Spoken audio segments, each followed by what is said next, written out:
오늘 새벽에 하나님께서 우리에게 주신 말씀은 예레미야 43장 1절에서 13절까지의 말씀입니다. 구약전서 1122페이지입니다. 예레미야 43장 1절에서 13절까지 말씀, 저와 여러분들이 교독으로 보도록 하겠습니다. 제가 먼저 읽겠습니다. 예레미야가 모든 백성에게 그들의 하나님 여호와의 말씀, 곧 그들의 하나님 여호와께서 자기를 보내사 그들에게 이르신 이 모든 말씀을 말하기를 마치니, 아들 아사랴와 가리야의 아들 요하난과 모든 오만한 자가 예레미야에게 말하기를 내가 거짓을 말하는도다. 우리 하나님 여호와께서 너희는 애굽에서 살려고 그리로 가지 말라고 너를 보내어 말하게 하지 아니하셨느니라. 이는 네리야의 아들 바룩이 너를 부추겨서 우리를 대적하여 갈대아 사람 손에 넘겨 죽이며 바벨론으로 붙잡아 가게 하려 함이라. 아들 요하난과 모든 군 지휘관과 모든 백성이 유다 땅에 살라 하시는 여호와의 목소리를 순종하지 아니하고, 가레야의 아들 요하난과 모든 군 지휘관이 유다의 남은 자 곧 쫓겨났던 여러 나라 가운데에서 유다 땅에 살려하여 돌아온 자 곧 남자와 여자와 유아와 왕의 딸들과 사령관 느부사라단이 사빈의 손자 아이감의 아들 그다랴에게 맡겨둔 모든 사람과 선지자 예레미야와 네리야의 아들 바룩을 거느리고 애굽 땅에 들어가 다바네스에 이르렀으니 그들이 여호와의 목소리를 순종하지 아니함이러라. 말씀이 예레미야에게 임하여 이르시되, 너는 유다 사람의 눈 앞에서 내 손으로 큰 돌 여러 개를 가져다가 다바네스에 있는 바로의 궁전 대문에 벽돌로 쌓은 축대의 진흙으로 감추라.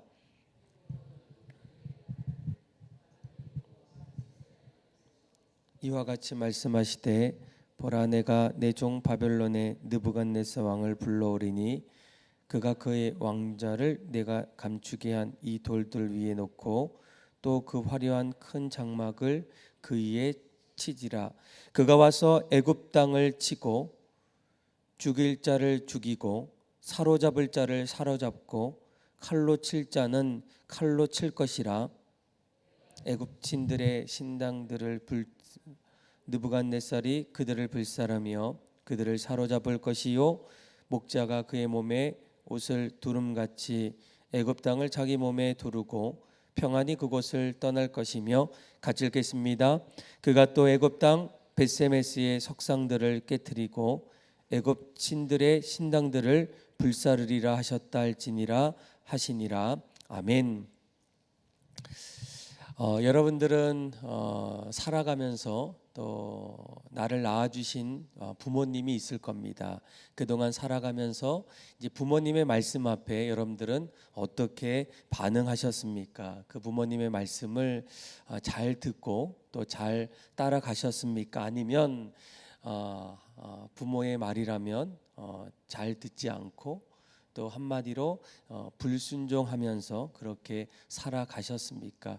우리가 부모의 말에 순종할 때, 또 부모의 말을 잘 듣고 따라갈 때, 그때 우리의 삶의 결과들이 있고, 또 반대로 부모의 간곡한 부탁과 또 말씀 앞에 따라가지 아니하고 또 거부하고 또 반응하지 않을 때, 또 우리 인생 속에서 나타나는 또 우리의 모습들이 아마 있을 겁니다. 그렇다면 우리가 이 부모의 말씀 앞에 어떻게 반응하는가도 중요하지만, 또 무엇보다도 우리를 지으시고 또 우리의 삶을 주관하시는 이 하나님 말씀 앞에 우리는 과연 어떻게 반응할까라는 거예요. 오늘 우리가 읽었던 이 예레미야 43장 말씀을 보게 되면 하나님께서 예레미야를 통해서 이스라엘 백성들에게 계속적으로 말씀해 주고 있습니다.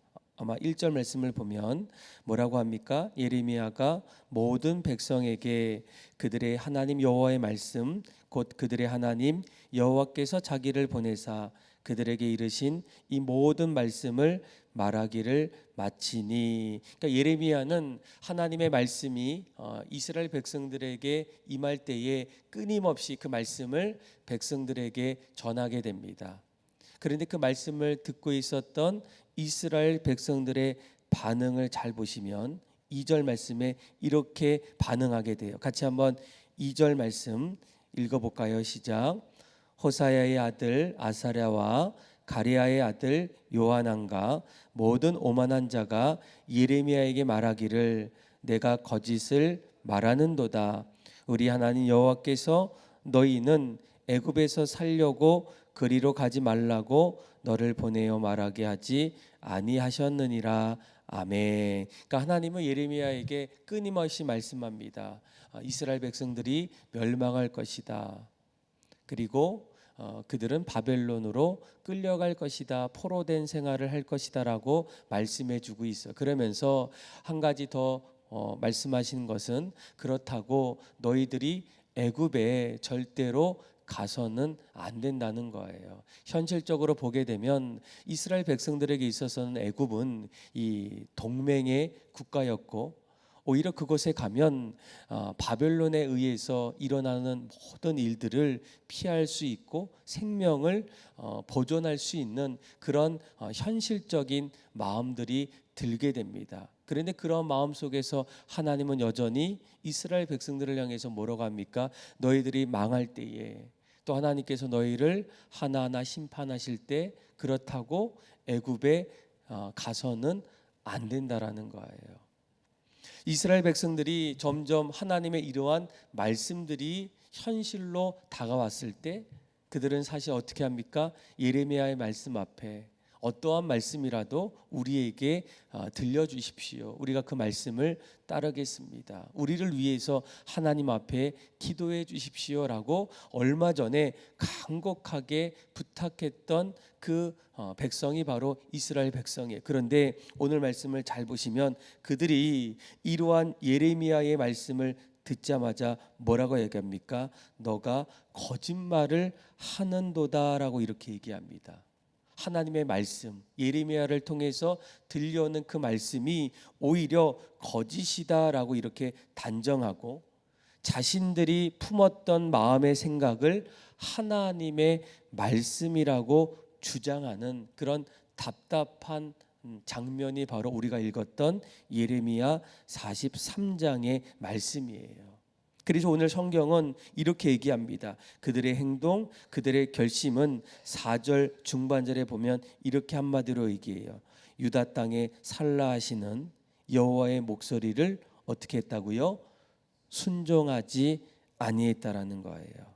그리고 결국 그들은 하나님 말씀을 어기고 애굽 땅으로 들어가게 돼요. 우리 한번 6절에서 우리 한번 7절의 말씀을 같이 한번 5절부터 한번 읽어볼까요? 시작. 가레의 아들 요하난과 모든 군 지휘관이 유다의 남은 자 곧 쫓겨났던 여러 나라 가운데서 유다 땅에 살려하여 돌아온 자 곧 남자와 여자와 유아와 왕의 딸들과 사령관과 느부갓라산이 사반의 손자 아히감의 아들 그다랴에게 맡겨둔 모든 사람과 선지자 예레미야와 네리의 아이들 바룩이 거느리고 애굽 땅에 들어가 다바네스에 이르렀으니 그들이 여호와의 목소리를 순종하지 아니함이러라. 아멘. 그러니까 이스라엘 백성들이 하나님의 말씀이 예레미야를 통해서 들려왔을 때 뭐라고 반응합니까? 오히려 예레미야 말이 거짓이다라고 이렇게 얘기해요. 하나님 우리를 정말 애굽 땅으로 들어가지 말라고 하시더냐? 우리가 믿는 그 하나님은 그러지 아니하신다는 거예요. 오히려 우리가 애굽 땅에 들어가면 이 바벨론에 의해서 끔찍한 일들을 면할 수 있고 오히려 생명을 보존할 수 있는데 어떻게 예레미야 선지자가 우리에게 이렇게 말씀할 수 있겠느냐라고 얘기하면서 예레미야의 말씀을 거짓으로 여기고 자기의 생각을 하나님의 뜻이다라고 이렇게 여기면서 결국 어떻게 합니까? 불순종함으로 애굽에 이스라엘 백성들이 들어가게 돼요. 그래서 오늘 7절 말씀을 잘 보시면 애굽 땅에 들어갔던 다바네스에 이르렀던 그들을 향해서 성경은 뭐라고 합니까? 그들이 여호와의 목소리를 어떻게 했다고요? 순종하지 아니했다라는 거예요. 하나님은 이스라엘 백성들이 늘 하나님 말씀 앞에 순종하길 원합니다. 하나님은 그 말씀을 듣고 그 말씀대로 따라갈 때 그들을 복 있는 사람이다. 또 그들에게 형통한 길을 주시겠다. 하나님께서 늘 눈동자같이 지켜주시겠다라고 말씀해 주십니다. 그럼에도 불구하고 이스라엘 백성들이 오히려 이런 하나님 말씀 앞에 그 말씀을 거짓이다. 오히려 자기의 생각을 하나님의 뜻으로 여기고 자기 뜻대로 애굽에 하나님이 가지 말라고 했던 그 말씀 앞에 그렇게 반응했던, 또 반대로 행동했던 가장 궁극적인 그런 이유가 무엇입니까? 오늘 2절 말씀을 잘 보세요. 이렇게 그들을 표현하게 돼요. 2절 말씀을 보면 호사의 아들 아사랴와 가레의 아들 요하난과 모든 오만한 자가 예레미야에게 말하기를 내가 거짓말을 하는도다라고 얘기해요. 그러니까 하나님께서 그들을 보실 때 그들의 심정이 어떤 심정이에요? 오만한 자였다라고 이렇게 표현하게 됩니다. 그러니까 물론 그들의 자신의 처한 상황의 위태함도 있고, 또 애굽이 지녔던 물리적인 힘도 있었고, 또 애굽을 의지하면 어쩌면 살 수 있겠다라는 자신들의 생각도 있었지만, 한 가지 성경은 우리에게 뭐라고 얘기합니까? 그들이 그러한 행동을 할 수 있었던 그 이면에는 그들의 상태가 어떤 모습이었다고요? 오만한 상태였다라는 거예요. 한마디로 그들의 마음은 높아질 대로 높아져 있고, 아무리 옳고 진실한 말을 해도 타인의 말을 듣지 않으려는 그런 모습들을 한마디로 오만한 모습이다라고 이렇게 말씀해 주고 있어요. 아마 오늘 우리가 읽었던 이 말씀을 우리가 간과해서는 안 될 가장 중요한 이유는 무엇입니까? 우리도 어느 날 점점 하나님 앞에서 교만해지고 또 오만해지다 보면 더 이상 하나님 말씀 앞에 순종하지 않으려고 합니다. 가끔씩 여러분들이 자녀를 키울 때 자녀들이 부모의 말에 따라오지 않을 때가 있어요. 그때 우리가 이런 이야기 하지 않습니까?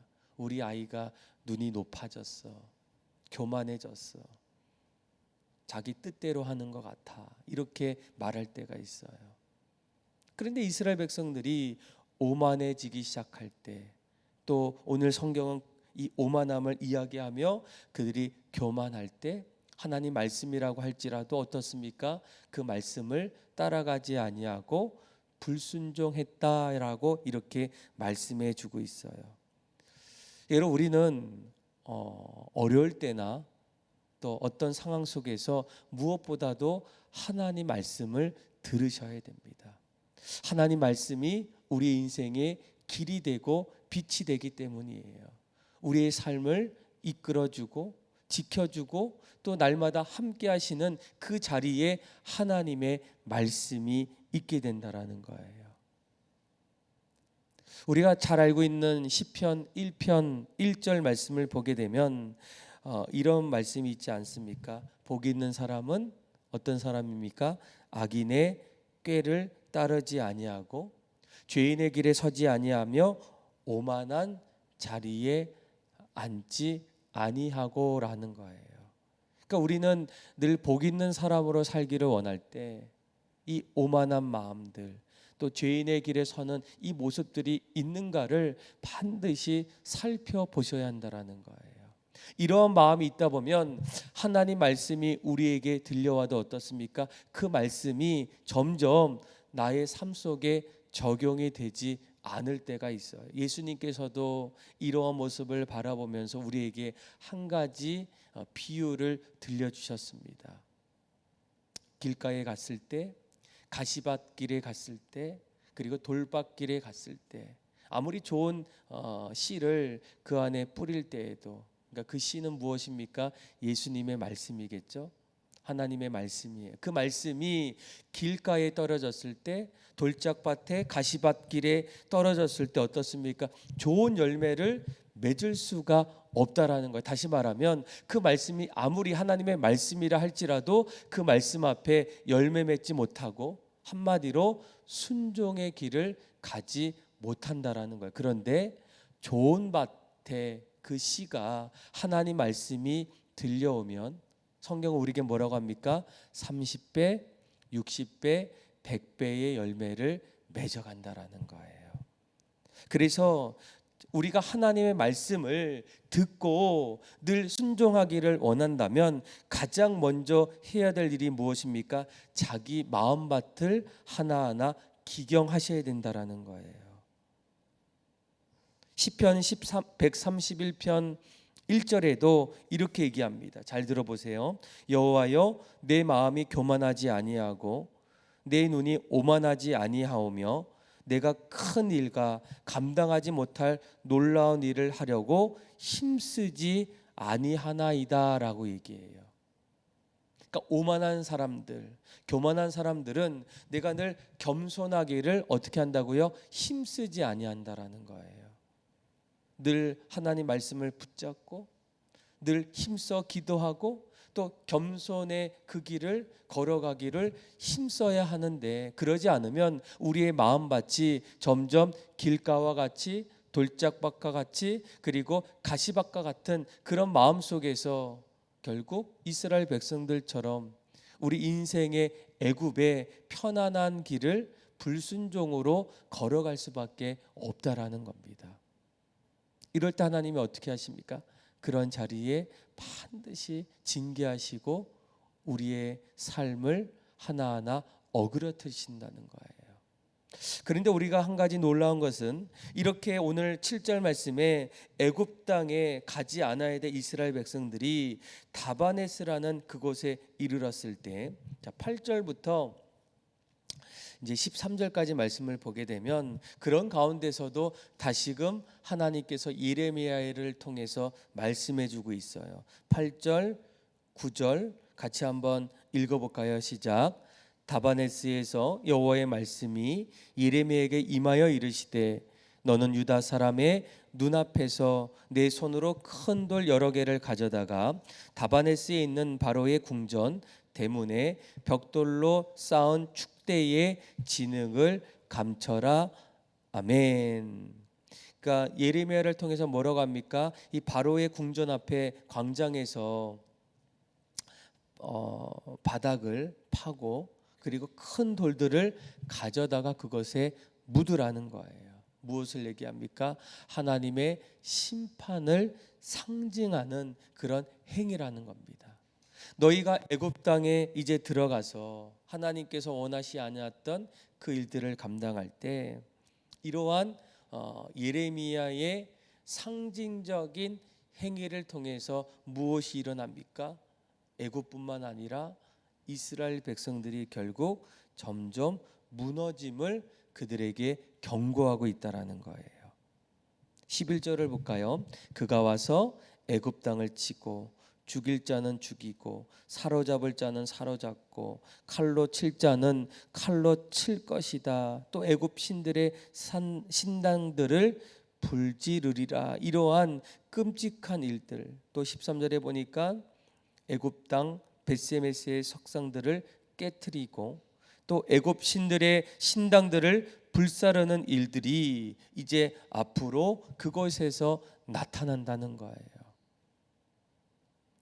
여러분, 하나님께서 이스라엘 백성들이 불순종함을 통해서 애굽 땅에 오늘 본문을 보니까 이 다바네스에 이르렀을 때에, 어쩌면 우리가 이런 모습을 보면 이제 이스라엘 백성들은 다 끝났구나, 다 하나님께서 이제 그들을 내치시는구나, 버리시는구나, 이렇게 생각할 수 있어도 하나님은 어떻게 하십니까? 여전히 그들이 이러한 예레미야의 상징적인 행동을 통해서 여전히 지금이라도 빨리 회개하고 하나님께로 돌아오기를 하나님이 기다리고 계신다는 거예요.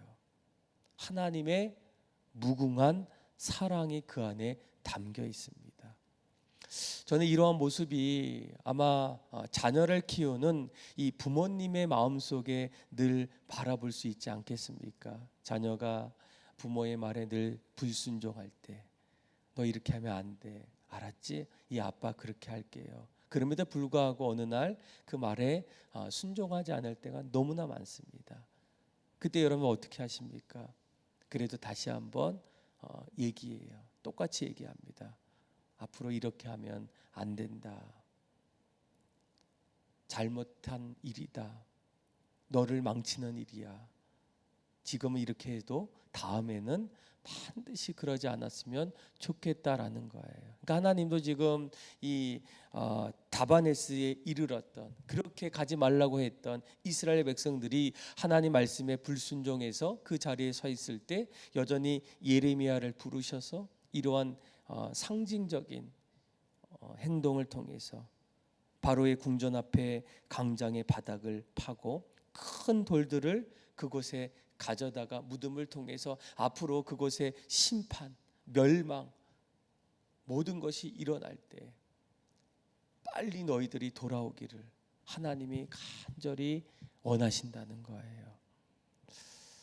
아마 오늘날 우리의 삶 속에 내 뜻대로 또 내가 원하는 모습대로 되어지지 않을 때가 있어요. 어쩌면 이러한 모습들이 하나님께서 우리의 삶을 점점 흩으시고 깨뜨리시면서 무엇을 원하십니까?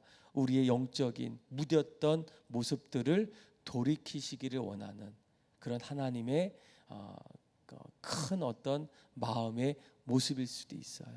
이럴 때 우리가 해야 될 일이 무엇입니까? 빨리 주님 앞에 돌아오는 일입니다. 하나님 말씀을 다시 청정하고 그 말씀을 붙잡는 일이에요. 그것이 우리가 다시금 살 수 있는 길이고 또 다시금 우리의 생명을 얻을 수 있는 비결이라는 거예요. 사랑하는 우리 믿음의 성도 여러분, 여러분들 하나님 말씀 앞에 어떻게 반응하십니까? 그 말씀이라면 늘 청정하고 또 그 말씀 앞에 순종하고 따라가는 그런 여러분들 되십니까? 아니면 오늘 본문에 나오는 것처럼 오히려 그 말씀 앞에 그것이 거짓말 아닙니까?